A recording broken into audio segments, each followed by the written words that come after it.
Channel ప్రేక్షకులకు స్వాగతం. ఈరోజు మనం జీరో ఎఫ్ఐఆర్ ఆన్లైన్లోనే ఫిర్యాదులు అనే అంశం గురించి తెలుసుకుందాం. జీరో ఎఫ్ఐఆర్ ఆన్లైన్లో ఫిర్యాదులు ఎలక్ట్రానిక్ మాధ్యమంలో సమన్ల జారీ, హేయమైన నేరాలకు సంబంధించిన నేర దృశ్యాలను తప్పనిసరిగా వీడియోగ్రఫీ చేయడం వంటి మార్పులతో దర్యాప్తు ప్రక్రియ వేగవంతం కానుంది.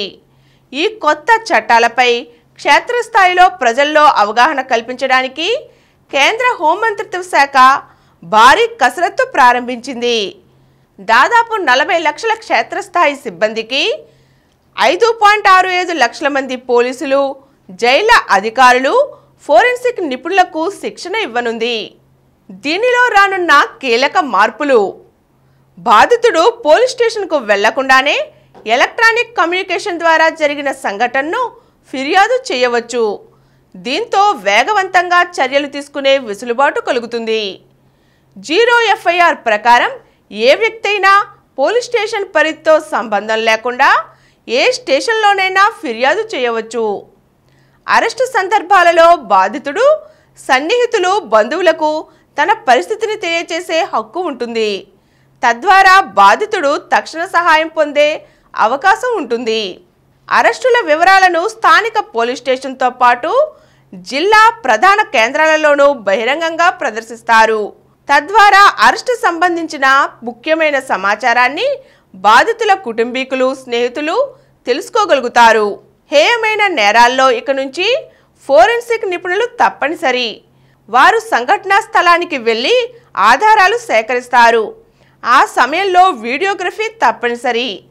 దీనివల్ల దర్యాప్తులో నాణ్యత, విశ్వసనీయత పెరుగుతాయి. మహిళలు, చిన్నారులపై జరిగే నేరాల పరిష్కారానికి కొత్త చట్టాల్లో అధిక ప్రాధాన్యం ఇచ్చారు. ఈ నేరాలలో దర్యాప్తు 2 నెలల్లో పూర్తి కావాలి.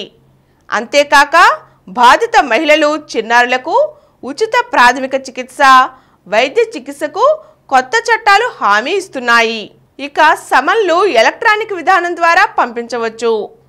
మహిళలపై కొన్ని నేరాలకు సంబంధించి బాధితురాలి వాంగ్మూలాన్ని మహిళా మెజిస్ట్రేట్ ముందు నమోదు చేయవలసి ఉంటుంది. వారు లేని పక్షంలో మహిళా సిబ్బంది సమక్షంలో పురుష మెజిస్ట్రేట్ ఎదుట హాజరుపరచాలి.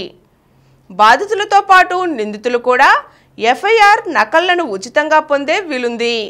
వీటితో పాటు పోలీస్ రిపోర్ట్, ఛార్జిషీట్, స్టేట్మెంట్లు, ఇతర డాక్యుమెంట్లను 14 రోజుల్లో పొందవచ్చు.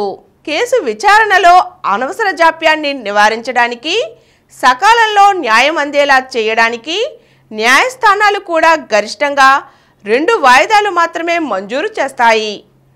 సాక్షుల భద్రతను, వారి సహకారాన్ని దృష్టిలో ఉంచుకొని సాక్షుల రక్షణ పథకాన్ని అన్ని రాష్ట్ర ప్రభుత్వాలు తప్పనిసరిగా అమలు చేయాలి. అత్యాచార నేరాల కేసుల్లో బాధితురాలి వాంగ్మూలాన్ని ఆడియో, వీడియో ద్వారా పోలీసులు నమోదు చేయాలి. మహిళలు, దివ్యాంగులు, దీర్ఘకాల వ్యాధిగ్రస్తులతో పాటు 15 ఏళ్లలోపు పిల్లలు, 60 ఏళ్ల కంటే ఎక్కువ వయసున్నవారు పోలీస్ స్టేషన్కు వెళ్లడం నుంచి మినహాయింపు ఉంటుంది. వారు తాము నివాసం ఉన్న చోటే పోలీసుల సాయం పొందవచ్చు. ఈ కీలక మార్పులను భారతీయ న్యాయ సంహిత 2023 ద్వారా జూలై 1 నుండి అమల్లోకి తీసుకువస్తున్నారు. ఈరోజు మనం జీరో ఎఫ్ఐఆర్ ఆన్లైన్లో ఫిర్యాదు కొత్త నేర న్యాయ చట్టాల్లో వస్తున్న మార్పుల గురించి తెలుసుకున్నాం కదండి. మరో అంశంతో మళ్ళీ కలుద్దాం. ఈ కార్యక్రమం మీకు ఎంతో నచ్చింది కదా. ఇటువంటి మరిన్ని వీడియోల కోసం అనతి కాలంలోనే 20 కోట్ల వ్యూస్ సాధించిన డాక్టర్ సమరం మల్టీ ఛానల్ నెట్వర్క్ సమర్పించు సమరం ప్రగతి ఛానల్కు సబ్స్క్రైబ్ చేయండి, లైక్ చేయండి, మీ ఫ్రెండ్స్కి షేర్ చేయండి. అలాగే ప్రక్కనున్న గంట సింబల్ని ప్రెస్ చేయడం మర్చిపోకండి.